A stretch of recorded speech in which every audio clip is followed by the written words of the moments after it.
प्रिय छात्रों, हिंदी के इस शिक्षण सत्र में आपका हार्दिक स्वागत है।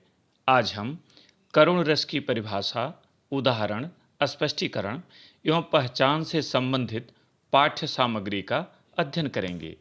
कक्षा 10, 11 एवं 12 में करुण रस से संबंधित प्रश्न पूछे जाते हैं। तो आइए करुण रस की परिभाषा से आरंभ करें।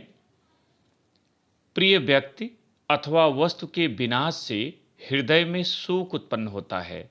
जब यही शोक नामक स्थायी भाव, विभाव, अनुभाव और संचारी भाव के संयोग से रस रूप में परिणत होता है, तब उसे करुण रस कहते हैं।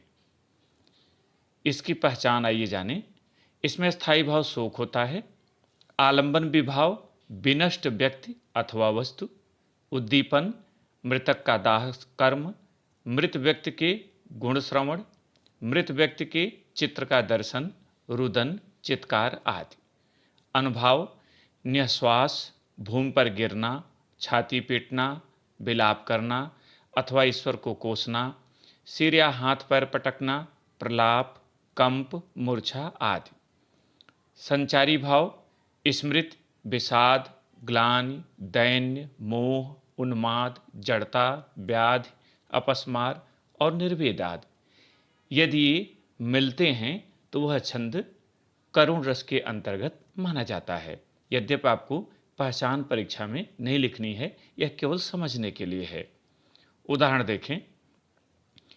मणि खोए भुजंग सी जननी, फंसा पटक रही थी शीश, अंधी आज बनाकर मुझको, किया न्याय तुमने जगदीश। स्पष्टीकरण देखें। प्रस्तुत उदाहरण में श्रवण की मृत्यु पर उनकी माता का विलाप वर्णित है। इसमें स्थायी भाव शोक है। आलंबन श्रवण की मृत्यु का समाचार। उद्दीपन राजा दशरथ की उपस्थित। आश्रय पाठक। अनुभाव श्रवण की माता का सिर पटकना, रुदन करना आदि। और संचारी भाव स्मृति, विषाद, प्रलाप, दैन्य आदि हैं। अतः इस उदाहरण में करुण रस है। करुण रस और वियोग श्रृंगार में अंतर समझ लें, इसमें बहुत भ्रम होता है। तो करुण रस में प्रिय व्यक्ति अथवा वस्तु के विनाश अथवा उनके अनिष्ट की आशंका से यह उत्पन्न होता है, जबकि वियोग श्रृंगार में यह प्रिय व्यक्ति के बिछुड़ने अर्थात अलगाव से उत्पन्न होता है। करुण में इसमें पुनः प्रिय से मिलने की संभावना नहीं होती, जबकि वियोग श्रृंगार में इसमें प्रिय के मिलने की संभावना बनी रहती है। करुण रस के अन्य उदाहरण देखें। पहला, राम राम कहि राम कहि, राम राम कहि राम, तनु परिहरि रघुबर बिरह, राय गयौ सुर धाम। दूसरा, शोक बिकल सब रोवहि रानी, रूप सीलु बलु तेज बखानी, करहि बिलाप अनेक प्रकारा, परिहि भूमि तल बारहि बारा। तीसरा, जथा पंख बिनु खग अति दीना, मन बिनु फन करि बर कर हीना, असमम जीवन बंधु बिनु तूही, जो जड़ दैव जियावई मोही।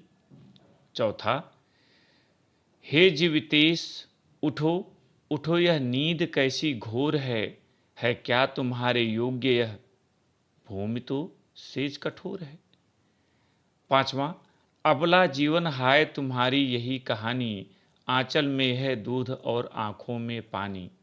छठा, देख सुदामा की दीन दशा, करुणा करके करुणानिधि रोए, पानी परा तो को हाथ छुयो नहीं, नैनन के जल से पग धोए। सातवां, तात तात हा तात पुकारी, परे भूमि तल व्याकुल भारी, चलत न देखन पायऊँ तो ही, तात न रामहि सौंप्यो मोही। आठवां, प्रियपति वह मेरा प्राण प्यारा कहाँ है, दुख जल निधि डूबी का सहारा कहाँ है, लखमुख जिसका आज लो जी सकी हूँ, वह हृदय हमारा नयन तारा कहाँ है। नौवां, मेरे हृदय के हर्ष हा अभिमन्यु तू अब है कहाँ, दृग खोल कर बेटा तनिक तो देख हम सबको यहाँ, माता खड़ी है पास तेरे, तू मही पर है पड़ा, निज पूर्वजों के मान का तो ध्यान था तुझको बड़ा। 10वां और अंतिम, अभी तो मुकुट बंधा था माथ, हुए कल ही हल्दी के हाथ, खुले भी न थे लाज के बोल, खिले थे चुंबन शून्य कपोल, हाय रुक गया यही संसार, बना सिंदूर अनल अंगार, वात हत लतिका यह सुकुमार, पड़ी है छिन्ना धार। प्रिय छात्रों, मुझे उम्मीद है कि आपने करुण रस को भली भांति समझ लिया होगा। अगले भाग में हम हास्य रस की चर्चा करेंगे। अपने सुझाव हमें ज़रूर कमेंट बॉक्स में लिखकर बताइएगा, जिससे अगले भाग को और सुंदर बनाया जा सके। बहुत बहुत धन्यवाद।